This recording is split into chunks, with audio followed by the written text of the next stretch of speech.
కాలం నుంచి మనం చూసుకున్నట్టయితే దేశ ఈ 75 ఏళ్ళ సుదీర్ఘమైన స్వతంత్రం రాకముందు వచ్చిన కాడి నుంచి కూడా సుదీర్ఘమైన ఈ యొక్క 75-76 సంవత్సరాల ఈ ప్రయాణంలో వెలుగులతో కూడుకున్న ఒక రాజకీయ పార్టీ, ఒక వ్యవస్థ, ఒక రాజకీయ పార్టీ అది కాంగ్రెస్ పార్టీ.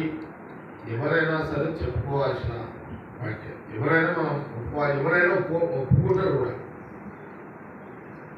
విలువలతో ఒక ప్రజా పరిపాలన, ప్రజలను పరిపాలించి ప్రభుత్వాలు ఉన్నప్పుడు విలువలతో కూడుకున్న రాజకీయంగా పరిపాలించే పార్టీ కాంగ్రెస్ పార్టీ. అది రాహుల్ గాంధీ గారి యొక్క కుటుంబం. రాహుల్ గాంధీ గారు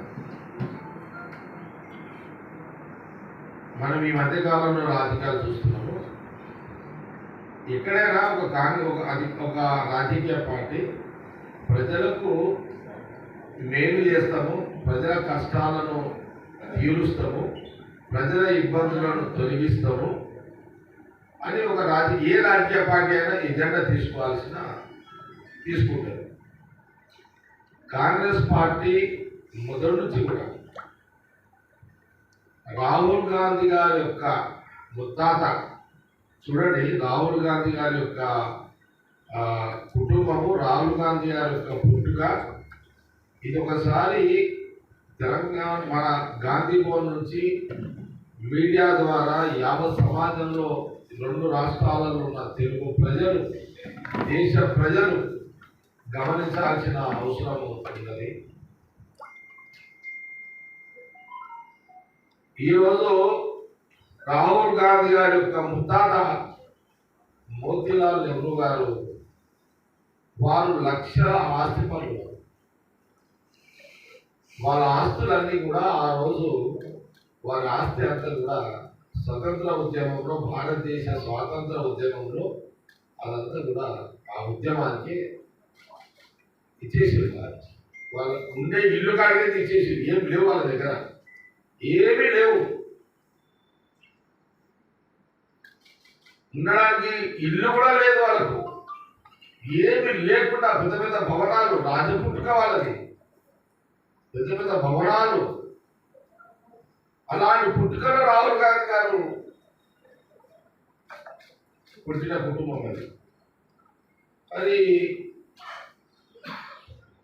ఏ రాజకీయ పార్టీ ఈరోజు బీజేపీ, నెహ్రూ గారి యొక్క పుట్టుక, వాళ్ళ ముత్తాతల పుట్టుక, వాళ్ళ ఆస్తుల దారాదత్తము, బీజేపీ పార్టీ ప్రభుత్వంలో ఒక పేరు చెప్పగలుగుతారా? ఒక పేరు ఎగ్జాంపుల్ గా చెప్పగలుగుతారా వాళ్ళు? అందులో భాగమే మహాత్మా గాంధీ గారు. మరి ఆ టైంలోనే నెహ్రూ గారు, మోతీలాల్ నెహ్రూ గారు ఆస్తి, అంటే నెహ్రూ గారి యొక్క తండ్రి ఆస్తులన్నీ దేశాల స్వాతంత్ర ఉద్యమం కోసం ఇచ్చింది రాహుల్ గాంధీ గారి యొక్క ముత్తాత. మరి తాత ఎవరు? నెహ్రూ గారు. మొదటి ప్రధాని మన దేశానికి నెహ్రూ గారు. ఎవరు? రాహుల్ గాంధీ గారు తాత. వారు మహాత్మా గాంధీ గారు జైలు జీవితం 16 సంవత్సరాలు గడిపారు. భారతదేశ స్వాతంత్రం కోసము జైలు జీవితము 16 సంవత్సరాలు. జైలు జీవితాన్ని యవ్వనంలో, వయసులో వాళ్ళ జీవితాన్ని జైలు పాలు చేశారు. అది చరిత్ర. ఒక సంవత్సరంలో నెహ్రూ గారి అమ్మాయి కూడా టాటా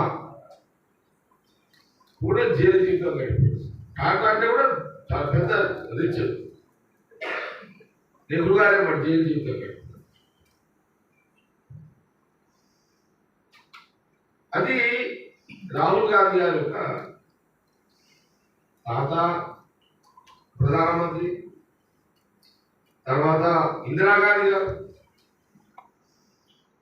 మరి ఇందిరాగాంధీ గారు మరి ఆ రోజు ప్రధానమంత్రి, ఆమె కూడా ఇందిరాగాంధీ గారు కూడా, నెహ్రూ గారు, మన మహాత్మా గాంధీ గారు ఎప్పటి ఆమె కూడా జైలు జీవితం గడిపింది చిన్న వయసులో.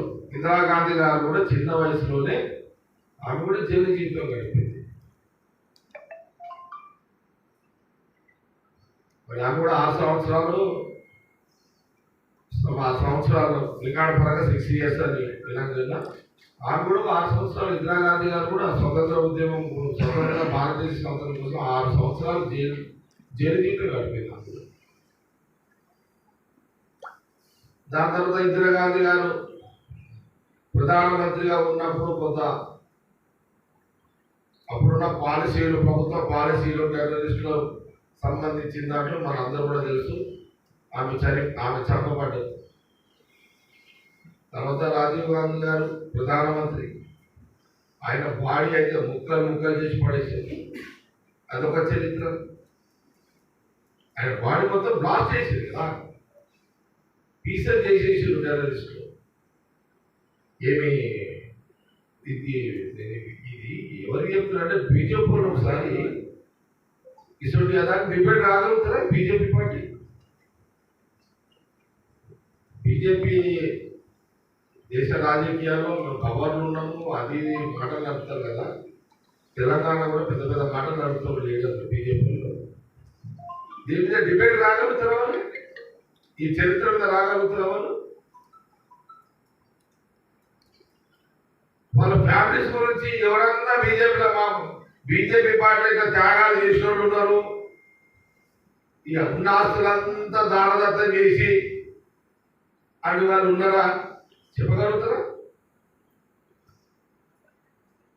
రాజీవ్ గాంధీ గారు కూడా అట్లా టెర్రరిస్టుల చేత ఆయన కూడా అట్లా చనిపోవడం